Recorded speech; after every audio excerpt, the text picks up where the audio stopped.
Évangile de Jésus-Christ selon saint Jean. Les Juifs discutaient entre eux. Comment cet homme-là peut-il nous donner sa chair à manger ? Jésus leur dit alors : Amen, Amen, je vous le dis. Si vous ne mangez pas la chair du Fils de l'homme, et si vous ne buvez pas son sang, vous n'aurez pas la vie en vous. Celui qui mange ma chair et boit mon sang a la vie éternelle, et moi je le ressusciterai au dernier jour. En effet, ma chair est la vraie nourriture, et mon sang est la vraie boisson. Celui qui mange ma chair et boit mon sang demeure en moi, et moi je demeure en lui.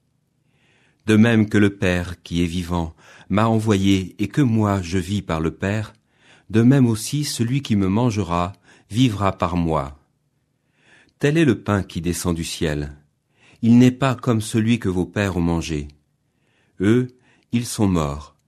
Celui qui mange ce pain vivra éternellement.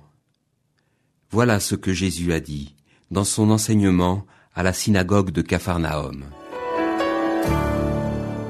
Il n'est pas rare, lors de la préparation au baptême de petits enfants, alors qu'on aborde la question du credo, que des interrogations fusent sur cet article « Je crois à la résurrection de la chair ».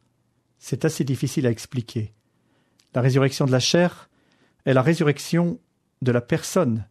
Il n'y a pas de dissociation entre le corps et l'âme. Nous sommes un, nous sommes unité de chair et d'esprit.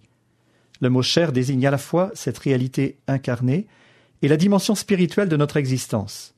La vie éternelle ne consistera pas à retrouver notre enveloppe charnelle actuelle, mais c'est toute notre personne qui est appelée à la vie.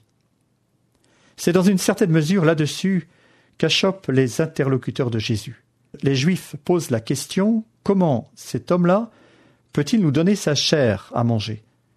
On ne peut pas en rester au niveau zéro de compréhension. Les chrétiens ne sont pas des anthropophages, même si c'est sans doute à cause de ces paroles de saint Jean qu'on les soupçonnait au début du christianisme de manger la chair des enfants lors de leurs assemblées.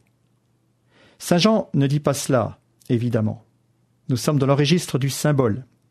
C'est de l'Eucharistie dont il est question. Jésus donne sa chair à manger et donne son sang à boire. Cela signifie l'imminence de sa passion. Elle s'annonce comme l'accomplissement de son œuvre. Celui qui mange ma chair et boit mon sang a la vie éternelle. L'œuvre du Christ s'accomplit dans cet acte d'amour, cet acte d'obéissance à la volonté de son Père. Communier, vivre l'Eucharistie, c'est entrer dans cette obéissance. Celui qui croit a la vie éternelle. Celui qui communie entre dans l'acte d'amour du Christ pour la vie du monde. On dit parfois de telle ou telle personne, c'est quelqu'un de manger, c'est-à-dire qu'il est totalement donné à sa mission. C'est peut-être une des expressions de notre monde d'aujourd'hui qui nous permet de mieux approcher la réalité de l'Eucharistie. Être mangé, être donné, ne plus s'appartenir. Je n'ai d'autre désir que de t'appartenir, dit le cantique d'inspiration thérésienne. C'est dans cette direction qu'il faut chercher le sens des paroles de Jésus. Ma chair est la vraie nourriture, mon sang est la vraie boisson.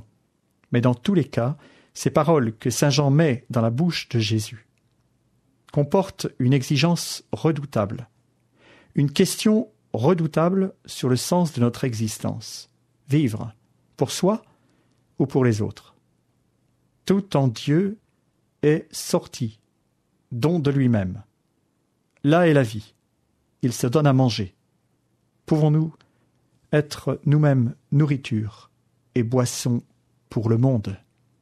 L'évangile du jour était commenté par le père Daniel Aurieux, curé de la paroisse Saint-Joseph de la